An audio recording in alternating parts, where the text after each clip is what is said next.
Every single business I've ever spoken to, I'd say that 99% of them are still slogging their way through the day-to-day chores, and that's what we was doing. But by being held accountable and someone saying, hold on, what are you doing? Stop believing the bull that you're the only person who can do it. It is a massive, massive ego trip. Why do you think McDonald's does so well? It does really, really well because it's consistent wherever you go in the world. I think what's really frightening is that right now, there are millions upon millions of business owners in the UK who are in that position, and they struggle every day, and every day feels stressful. There's never enough hours in the day, there's never enough money in the bank. There's too many creditors knocking on the door, there's never enough orders, the marketing's rubbish, the sales are rubbish, they don't understand their own finance, and yet they won't reach out. It's back to that ego thing.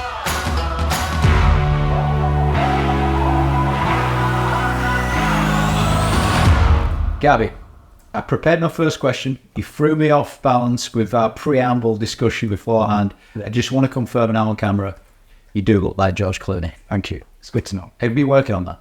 I really have, and I even drink coffee in the same manner as well. You even travel to Italy, like he does. I'm just past Lake Como. I was there last week. Did you see his house? I didn't. I've seen it previously, though. Yeah. Well, let's get on to the topic of discussion for today. So, you've built, well, actually, you're building a business currently, and then you built it to currently 51 people. Yeah. Approximately 4 million turnover. Yeah. What do you attribute that success down to? When you're building any business, it is a slow process. Yeah, and it seems that getting to your first million is the hardest part you'll ever do. Why? Why do you think that is?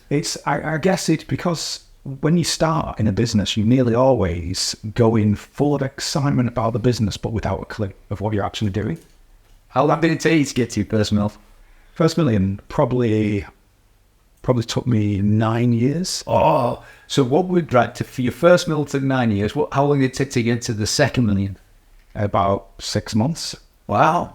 What was the difference? This was when, in fact, it's probably a bit longer than 8-9 years, because I started working with James Burke in 2000. That's your business coach? My business coach is James Burke, yeah. So 2019.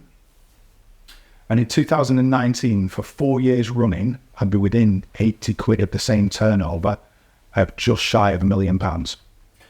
So same place, yearly, same place, yearly, status quo, 4 years. Absolutely. And then... How are you feeling at that point? Funnily enough, when we first got to that stage, we had plenty of profit. So it felt nice. Felt like, look, we finally made it in business. We're able to take a decent salary. And things were absolutely rocking along. The only problem is what happened was all of our costs went up. So our salary cost went up. How was there a... It's just, not significant. It's just that over a period of, say, 3-4 years, naturally, your salaries will increase. Creep up. Yeah, they creep up. So, and you might end up with one extra person you haven't accounted for, or in our case, our indemnity insurance is always a big chunk of our takings. So that goes up a bit each year as well. So you sort of paying at that stage 5 or 6 grand a month on insurance and so even though we was making the same money, by the time we got to 2019, we was now in a negative position. We started to lose money. I started working with James Burke then. And that's when we then crept over the million mark that year. So 2019, working with James. Then we got traction. So by 21, we'd then really grown and we'd had a massive percent increase on our growth. It wasn't just a few 100%. We went into the thousands of percent increase. You won awards actually for that period for the change that you'd done. And it wasn't about, the growth wasn't about the turnover. This was about profit. So our profit was very low. Did your mindset change there? I mean, this question is what do you attribute the success down to? Was there a mindset shift? Oh, absolutely. There was the first mind shift was, I've got nothing to lose. It's not a great place to be in, but that was the first mind shift. God, that's hard to say, isn't it? It's all right. You can. I'm not using the other one. I'm not. I don't have to. But then we went to we started really absorbing the lessons. So I'm someone who really embraced and embedded myself in the learnings being given. What do you mean absorbing the lessons? So if you're sat, you can sit there and passively hear things. You know, it's like elevator music. You're going up and down. You've no idea what song it was playing. But if you really start thinking about what's going on around you and what lessons being given to you, the experience is different. You take the knowledge in different. You actually start making sense of it and then dwelling on it, thinking about it, using it, starting to apply the lessons. And a business is really, really simple, right? It's just everyone makes it complex. Go on. So I call it 5 areas of business. Not, most people say there's 3, but I say there's marketing and sales. Is that 1 or 2? That's 1 is marketing. I always put marketing first. Yes. Because without the marketing, your sales can't do anything. Yep. Then there's sales. Then there's the operations.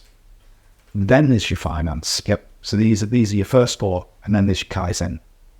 Your rinse, repeat, make it better, go through it. And there's a reason I think of things in 5s, because that's how my brain works in memory. I actually remember. Is 5 your favourite number? 5 is my favourite number because statistically, it's actually the right number for most people to remember things in blocks of 5. It's somewhere between 3 and 7, but 5 is bang in the middle. So if you chunk true information together in 5, you'll find that you can remember all 5 easier. Do you know what?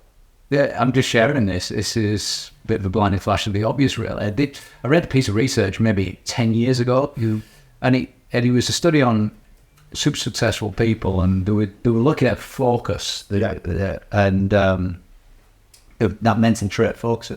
And they said, on average, they have between 3 and 7 bits of information in the brain at any given time. That's it. Yeah. And the average person has between 50 and 70. They were saying. So there you go, 5. So 5 is my magic number. So, and that's why, if I'm saying the day out, I know that's my optimum, because I know that if I'm going to need to do 5 things, it's manageable, it's doable, I'll do 5 things right.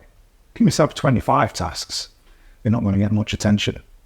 Interesting. So do you have a philosophy of what are my 5 things to do today? Yeah, pretty much, yeah. Thinking deeper and reflecting then, that's absorbing the lessons, yeah? It's you. So, well, absorbing the lessons, I'm sorry to cut across there. Absorbing the lessons is a lengthy process. I'm sorry, but there's a magic bullet, is there? Someone will tell you something and it might make perfect sense, but until you absorb and believe it and then trial it and then test it and measure it and say, oh, that works, that's when it starts to be real. And that's why I started working with James in early 2019. If I hadn't, by August, that firm would have gone bust. You reckon? Well, I'm absolutely sure now, because now I know. What was the fundamental change right at the start of that coaching journey? The first big change was setting goals. We had them.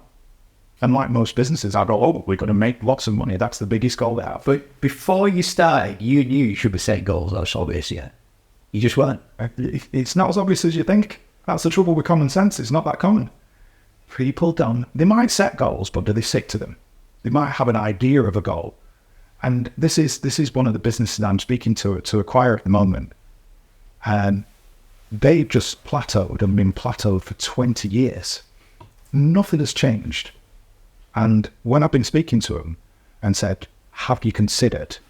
They go, well, we know we need to do that, but we just don't have the time to do it. And that's where I was. So we were setting goals, but not doing them because I was so busy working in the business. Common sense, just not common practice. Absolutely. So I started taking them and gradually, first setting goals. And I was on a 2-week coaching program. So every 2 weeks, I was held accountable. And I still maintain that today. You know, it's vital to me to be held accountable. So do you like accountability? I think it's essential. Without it being, Emma, as someone who's attended Weight Watchers, here's the thing. What happens when you stop going to Weight Watchers? True story. You know what happens? Everything slips out. Look, the beautiful thing is all of the listeners can relate to you right now. This is a beautiful conversation already. what happens when you soak the whole way emotions? Yes, you need that level of accountability. Exactly. And it's a reminder, it's a note on the fridge to say, have you done what you need to do today? But when you know that someone as firm, and as you know, James Burke is an excellent coach. James doesn't give you a soft ride. If you rock up and say, yeah, I thought about doing it, I was busy, it's not an excuse. Well, it is an excuse, but that's all it is. What he wants to know is, what can you do to make sure that you don't miss your goals? And that's what started happening. And our goals were quite small. 2019, we was like, right, we want to get to 25 incoming files a week. That was our nirvana. 25 new matters a week. I mean, we did 107 incoming last week. And that's because we're holding our files. And it was like, we'll get to this in about. And just for the record, just tell the listeners what your business is. So it's a law firm that does primarily conveyancing, so property transactions, moving people in and out of homes. So yeah. So Nirvana was 27. 25. 25 was the Nirvana. And you did 107 last week, and that's keeping some back. Oh, we now have relationships with such a lot of people that we can't take on more files at the minute because I need my team bigger, or I need more of them, or I need them better trained in areas. So I'm holding off so customer service doesn't slip.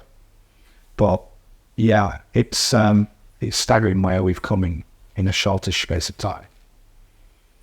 It is. I mean, tell us a little bit more of this accountability then. So what does it feel like then in between your coaching sessions? Well,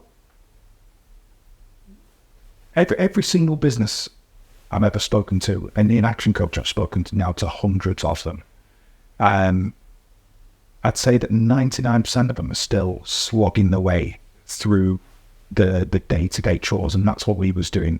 So I was the number one fee earner. So I was actually dealing with more files, making more money than anyone else on the files.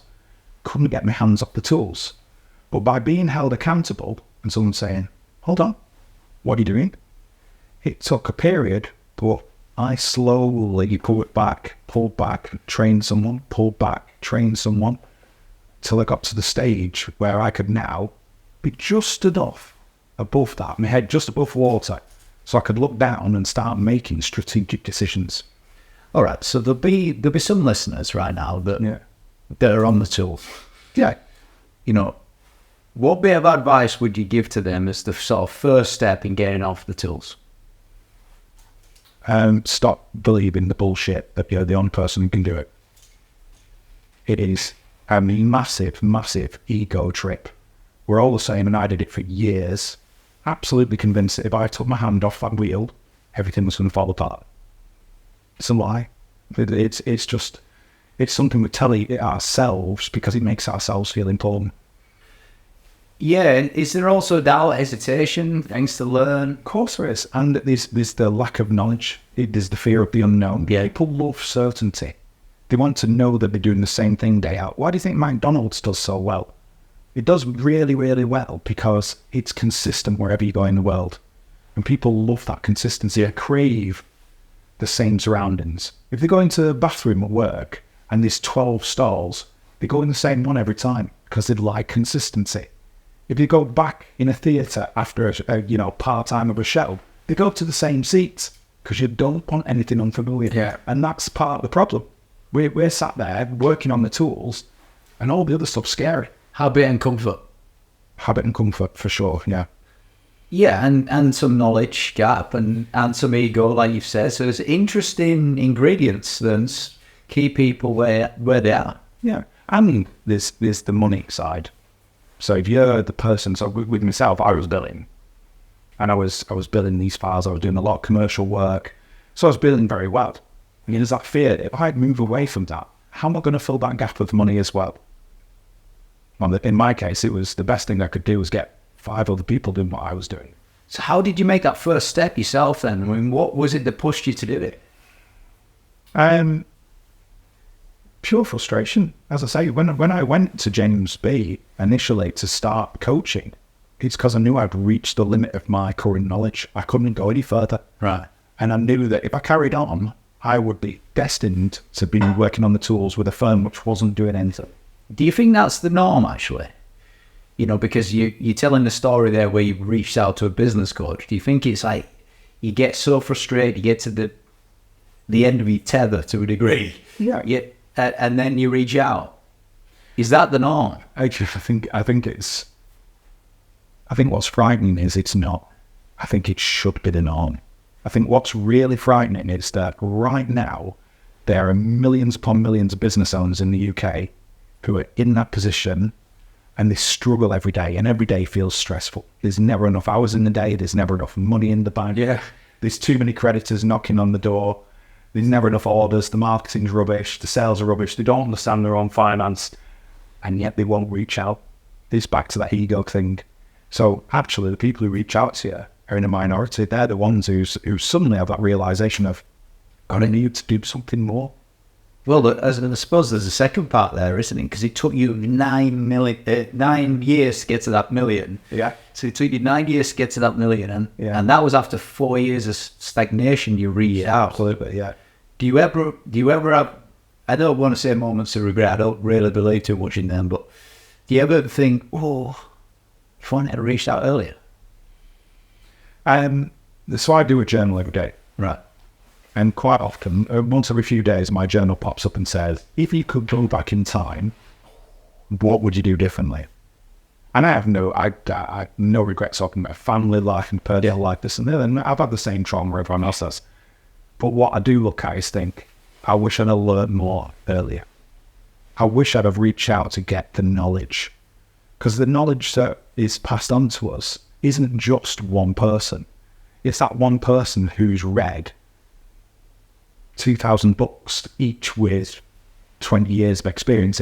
You're getting thousands of years of experience given to you. That's what's viable about getting someone to work with and hold you accountable. Does that make sense? Yeah. Well, coaching's impacted you a lot, hasn't it? Oh, hugely. What would you say the biggest areas of impact have been? Knowledge is so I love to learn. Yeah. And that's really been brought to the forefront. I mean, I only did 3 books while I was away on holiday, but... Three business books? Yeah, well, so I did The Way of the Peaceful Warrior again. Love that book. It's just a really good, positive one. I Am Enough, which is great. Marissa Peer, yep. And then The Advantage. And Lencioni. Yeah, which is Ken. And so I'd love to learn. And that's brought on my knowledge, and I love to attend all the sessions, and I love to understand business. I do like all them bits. Back to that, my 5 things I break it down to. I've got a great understanding of all them now. But the biggest benefit to me was mindset, and that's something which is often overlooked. And I don't think even James Burke knows what an impact he's made in that arena. What areas would you, a mindset, if you were to distill it down, if you'd say, actually, these are the key things? So it's the ability to make decisions faster. It's remaining positive in situations. It's working with people to understand that business can be tough. And it's becoming a happier person. Due to the learnings and everything else, I am absolutely zen as you like. So, as relaxed as can be. Well, when I took on my executive assistant, Jane, she came in, and on the first day I said to her, listen, you'll discover I don't really do stress. If you ever see me stressed, you need to worry. Because it doesn't happen. And it's true. I used to be stressed out of my box. In 2019, I was absolutely at the end of my tether. I really felt like the business was failing. Everything was falling apart. There was never enough hours in the day. And I've realised now that things happen and come and go in business, and they do. You'll get a letter in or something which puts you off kilter. Or you'll have a bad few months, and we've had a bad few months this year. We knew about it. We knew there was a change in the budget and it affects house prices. We have a bad period. But at no stage have I wavered. I've just gone, okay, let's look at the numbers, worked it out and gone, That's fine. We'll suffer for a few months, and by August, we'll be making money again. Guess what? We're making money again. That mindset really helps, and it keeps you happy. And surely smiles are the currency of life, really. I've made a note of a couple of things you said there about making decisions faster. Just talk us through that then. So one of the impacts on your mindset was you were able to make decisions faster. Why? How? I guess it was cumulative. There were so many sessions, 90-day planning, the members' days, the one-to-one sessions, all the webinars I've done. I started to realise I'm surrounded by people, and the ones who are really growing and going places with a business, they don't procrastinate. There's a decision to be made. It's just a decision. It's not right or wrong. It's just something that it's left or right in the road. If you can make that decision faster, you're still going to get to your destination quicker than someone who gets to a crossroads and sits there for 2 years. And were you doing that before coaching? No. No, were you doing the procrastination? Talk about you. Yeah, I mean, I really had a belief of just, it'll come right and it comes right. Well, it doesn't. That's like denial, isn't it? It's optimistic version of denial.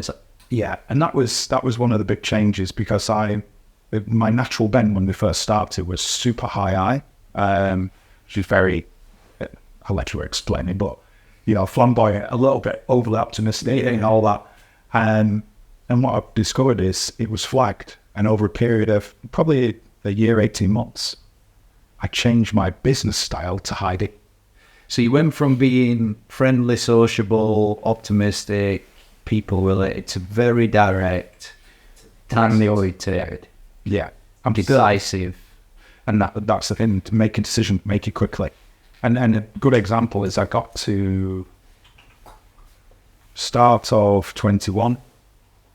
We realised we needed to outsource some of our work. So I made the decision in January. By February, I'd gone to South Africa, where I had an employee anyhow. And in the space of 4 days, interviewed, recruited 3 people, built an entire office, took on the lease of the office, negotiated the terms of that, got the lease in place, set up a bank account, set up a company, built the company, built a thing, all in 4 days, and came back with a fully functioning team in South Africa. And that was just because if you move quick and get stuff done, it's surprising what you get through. Did you go through some planning before you got, that amazing little tight story you just told there. What was the level of planning before you went out there? The level of planning was simply more a case of saying, this is where I need to get to. Yeah. And then speaking to the one person I had over there, a leader, who So you knew the outcome you wanted. knew the outcome I wanted. You were ready to make decisions fast. Yeah. You were ready to invest. Yeah. You went over, had conversations, and made deals happen. In 4 days, yeah. Yeah. And how's it going now in South Africa? Still there. It does well. We've got a team there. We have our office there. Our previous office, they persuaded us to leave by paying us off, but it was beautiful. It overlooked a cheetah sanctuary. And it was like an old plantation building. An excuse to get out there for it? Yeah, but it's horrible weather at the minute. Right. We need to leave till the end of the year. So maybe October, November, I'll nip back to see how things are going. Right, okay. But yeah, it's a beautiful part of the world, and the team work really, really hard. They knuckle down. There's no language barrier. And with modern technology, let's be honest, when your teams call someone, it doesn't matter where they are in the world. So I made note of this when you said it. Make a decision, make it quickly. Is that one of your philosophies?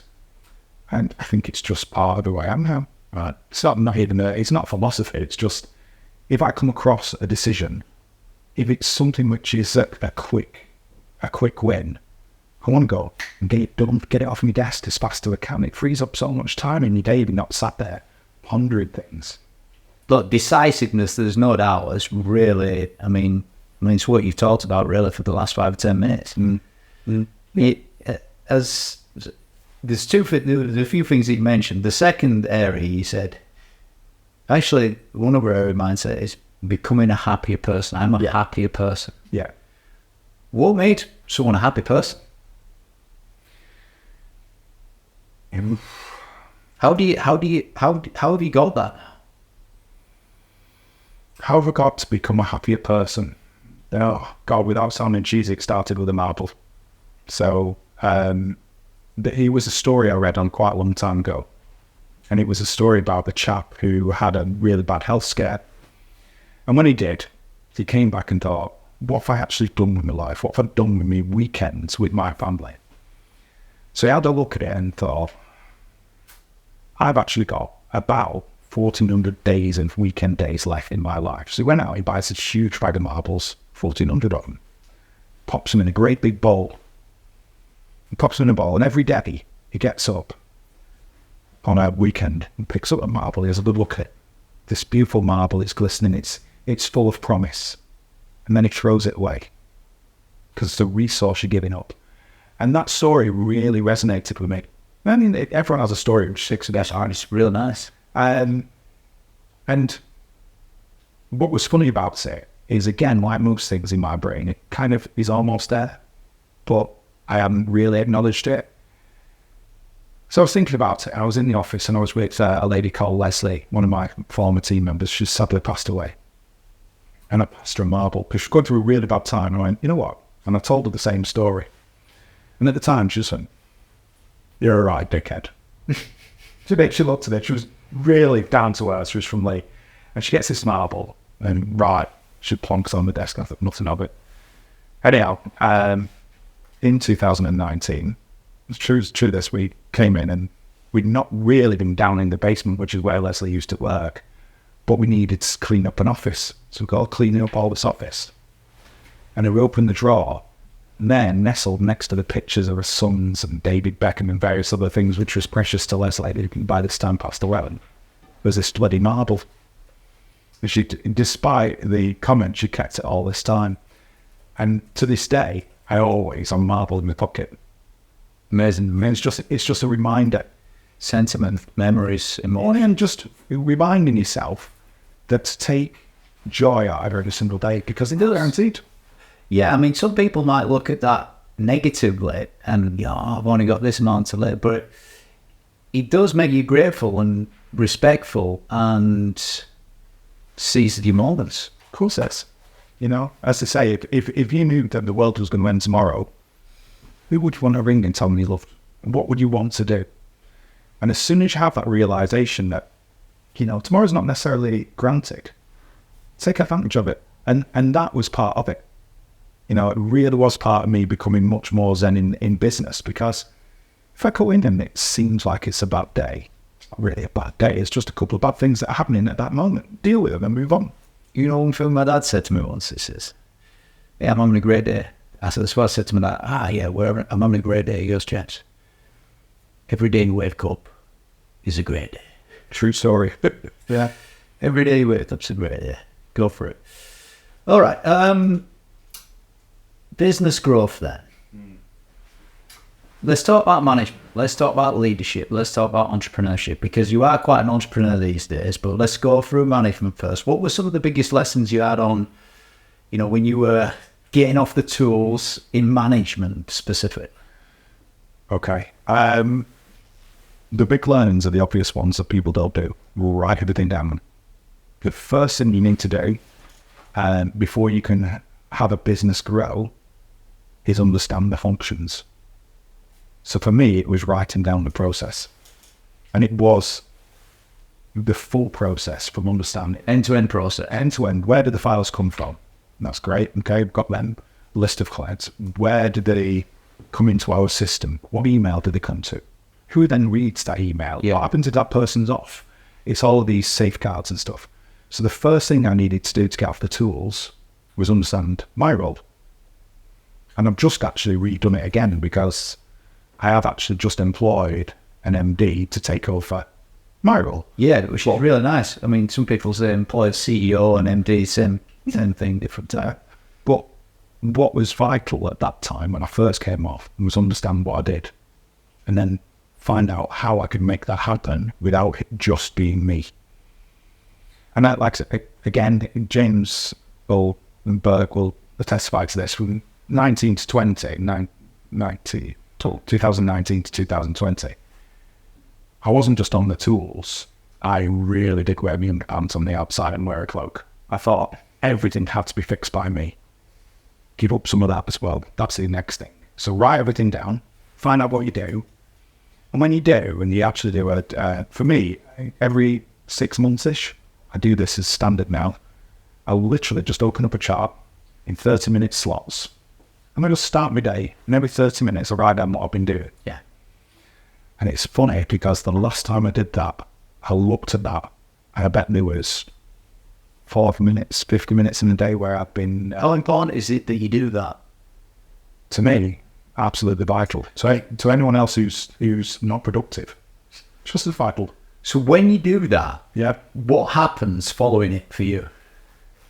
On the last one, not much, because it's taken me all these years to get to the stage where I finished the day and realised I was quite productive. Right, okay. But when I started it, you've got to be a little bit brutal with yourself and admit that.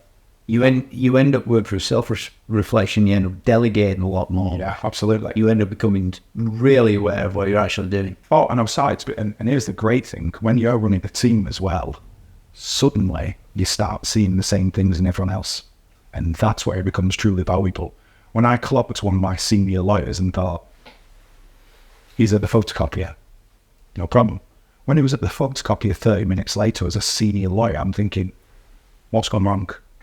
You know, and this is what's great about doing your time management. Finding out the stuff that is not making you money, not productive, not helpful to anyone, is just a mundane, basic job. I had admin people in the office. Why wasn't one of them stood at the company? Well, he carried on doing legal work and billed for people. Write down, systemize it. And just on this MD thing, you know, because that's another mind shift, isn't it? Mm. Did you go through any fear, like recruiting MD? Was it an exciting process? Have you having to let go of anything? Are you experiencing some anxiety? I did when I started this. I really feel that I've recruited the right person now. How long did it take you to recruit it? The conversations started probably February this year. Right, so this is like a 6-month period. Yeah, but I'd known this person longer, and this had been in the back of my mind for a good year to, if not longer, before that. So probably 18 months in total, thinking about. So the whole transition, there's a year of deliberating it, reflecting on it, getting your ducks in a row. This flies in the face of make decisions quickly, but I will explain why. We wasn't ready to have an MD. Okay? Yeah. So when this first thought started, all the other decisions needed to be made. I needed to make sure all the other functions were up, running, sorted. And I was very carefully selected a couple of key heads. So my marketing and sales person, absolutely outstanding. Then he goes to operations, absolutely outstanding. And then we've got the team, we've got the finance team in place and everything else, and it's boom. So once all that was in place, I was then more able to start working towards getting the business in a position to support this MD. Because the thing is I don't want to take any loss of salary for not being there. You see, I don't think that flies in the face of making decisions quickly. I think that's preparation. I think that's, some things do take time, you know. It's not real that, oh yeah, I'm just going to decide and get an MD and they're ready, you know, 2 weeks later. That's not the case. You might be able to do that, you know, on some entry level. You can, yeah, and that's the thing, because what that person's got to do as well is reflect, mirror, deal with, embrace the culture that you've created. Because otherwise, you're letting a fox in the henhouse. Because you could get someone who comes in and they could be technically brilliant. Yeah, they do.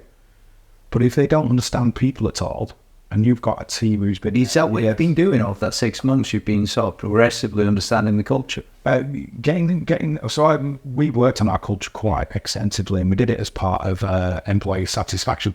The team were unhappy in 21. We needed to get them back on track. So we really worked with the team to make it a good environment.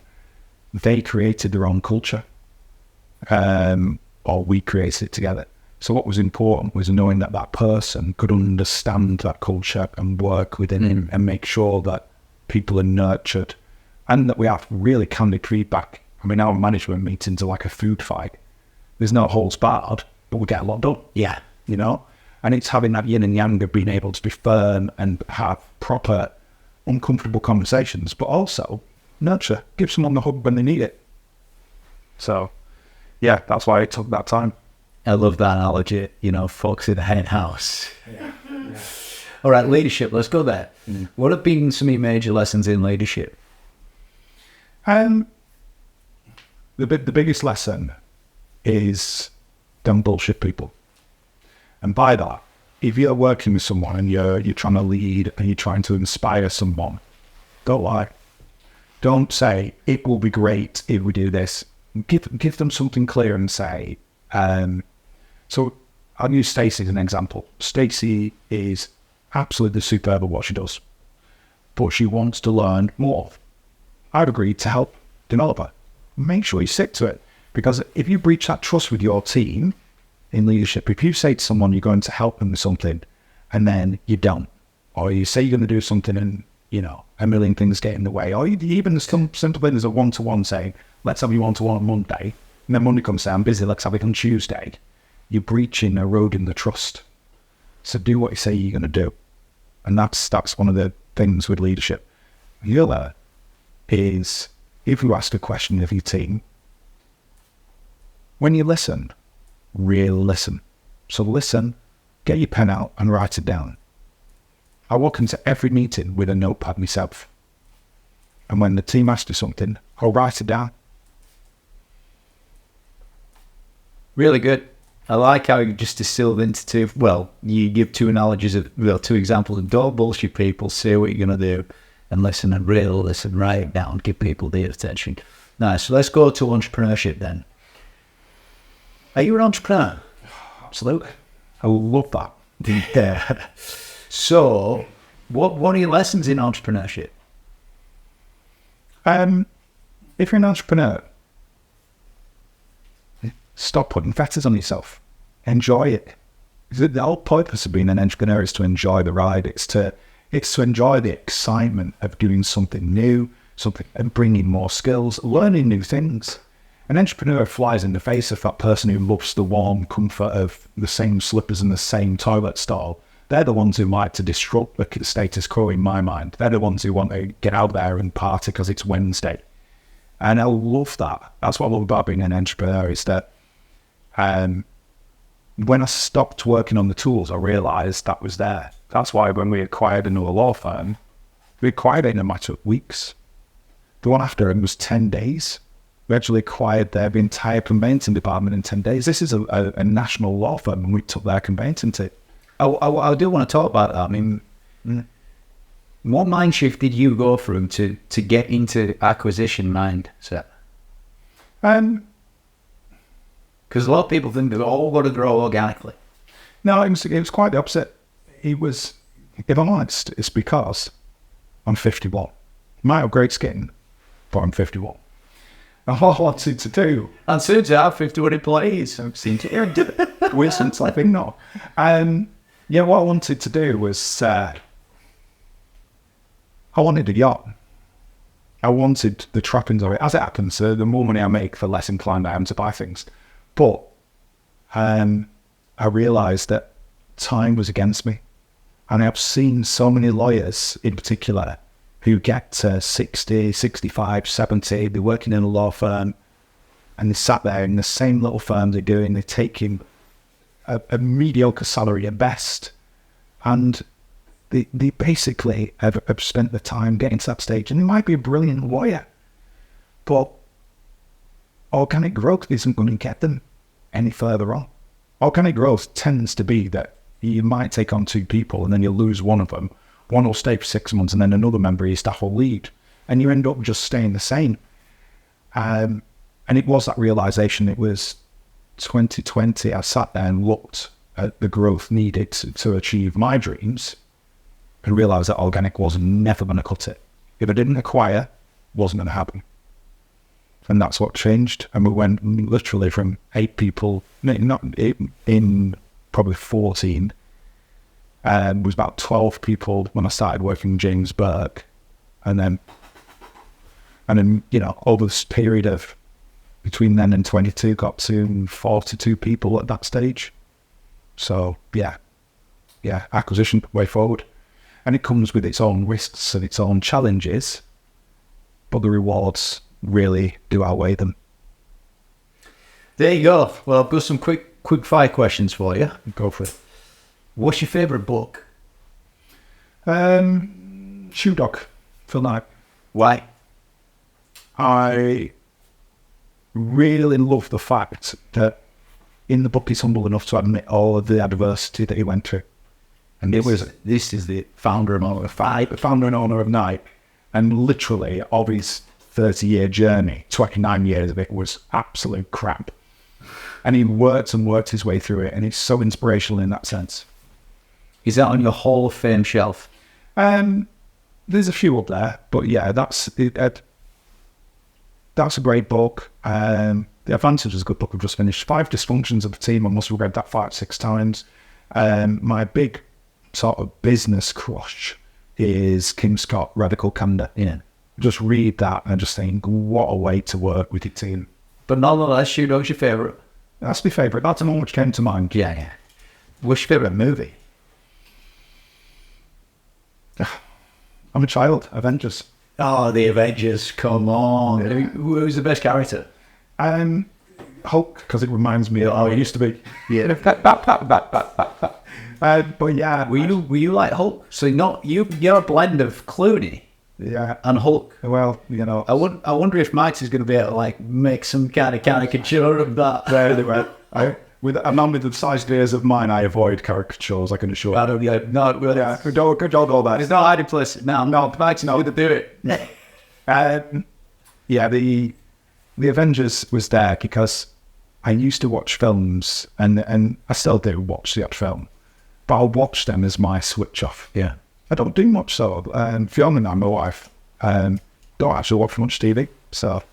I watched the event. I watched, Guardians of the Galaxy. Yes, the soundtracks. Yeah. I watched the third one. Nowhere near as good as the other ones, but yeah, I'd watch that again now. And about Rocket. Yeah, I've enjoyed it the second time round. So, well, you're a real sort of Marvel geek then, because that's literally only just come out. You've watched it twice already. Yeah. It's because I travel a lot as well. So you've always got planes and stuff, haven't you? So yeah. All right. Favourite holiday destination? Lake Garda. You'd love Italy, don't you? I do. Why Lake Garda?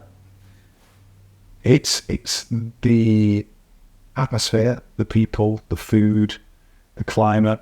It's got a really good mix. Northern Italy like that is completely different to Southern Italy. Yeah. And it's just such a beautiful place.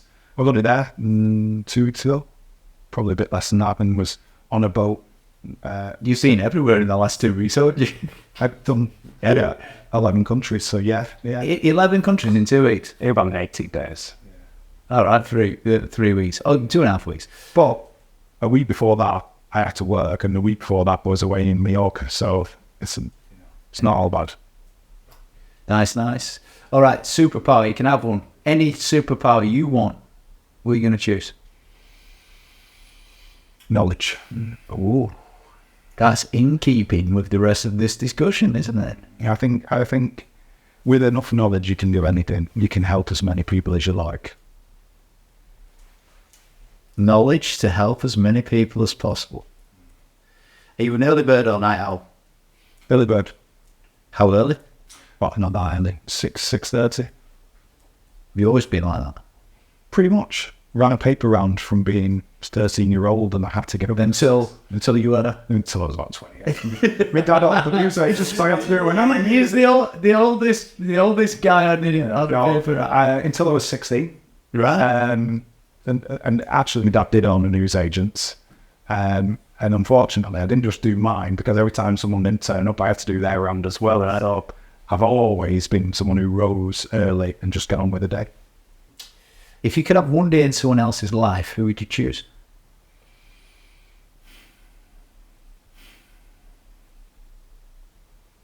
I'd love to spend a day in the life of someone like Richard Branson. basically Warren Buffett, Yeah. or one of these great business leaders, really get a feel for what happens in their day, see how they run things, see how focused they are on the job. Nice. So for focus, to see how they run things in the job. Nice. Good answer. Who've been the 3 biggest trusted advisors in your life? Fiona, the wife. James Burke. And then my parents collectively. Nice. What did you get from Fiona? Fiona and I have this fantastic relationship. We're really kind of in sync. But what's great is Fiona's also on a business journey. And Fiona will comment, if I'm working on something and she thinks it can be improved, she will say, hold on, have you considered? So she will give me business advice and I will listen to it. And vice versa, I help her with hers. So it's that, and it's that knowing there's someone there who's always in your corner. It's good that. It's good to have people in your corner. And James Burke, then, what do you get from James? Accountability, knowledge, passion, a lot of laughs. You know, it's inspiration. That's your business coach. And your parents, then, what do you get from your parents? So my dad was the first entrepreneur, really. He was the one who had a chip shop, but made it profitable. And the news agents have made it profitable when there wasn't privacy. Did you work in chip shop? No, I was only a baby. But I still love chips. Do you have anything with your chips besides salt vinegar, chorizo? Oh, don't get me started. Honestly, it's like an aphrodisiac. You put some salt vinegar behind your ears, shit, and it's all over. It's not conducive with Weight Watchers, is it? No, it's not. But no, my dad set up businesses and he understood business. And when I look back, it was weird because when I was about 20, I was clearing out the loft in the house I wasn't real, I was just rooting around trying to find things. And I found the set of books from 1971 in the chip shop. And he made £21,000 profit in 1971 in the chip shop. And I don't really know what that works out at, but that's bloody good money. It is. You know, when you think a house at that time was about $3,000. So, yeah, it was... so imagine earning right now enough to buy 7 houses. Yeah, in a year. And then, even then, when he went back into... Because he was a really skilled engineer. You must have had the best fish and chips in the Northern Hemisphere. Even now, I look back and as a child, remember that there was a queue all the way around the shop and out the front every single day. It was open. It's crazy. And my dad understood. And my mum worked with him on that as well. And my mum's a really intelligent person. And this is why I put them both together. So my mum and dad laughed. They know how to work. And they just don't slow down, and they're really great at kind of keeping things together and having a common sense approach to things and fixing things. So when my dad went back into engineering, he then set up a market stall doing hardware stuff on Oldham Market on Saturdays, and that's what he did. He was supporting 4 young lads, and my mum was working as well, but he had to do that. That's what people did, and he made it work. Fascinating. All right, 2 more questions. What's the first thing that people should do, in your advice, after listening to this? Take 30 minutes, sit down in a quiet place, and just ask yourself, where do I want to be? Think about that. Write it down. Write it down, because that's your first step. Because if you don't know where you're going, we've no chance of getting there. Nice. And then the second thing is, once you finish that 30 minutes, whatever you decided to do, make a decision and take action there and then. Not put it off. Make an action right now. Beautiful. You know what?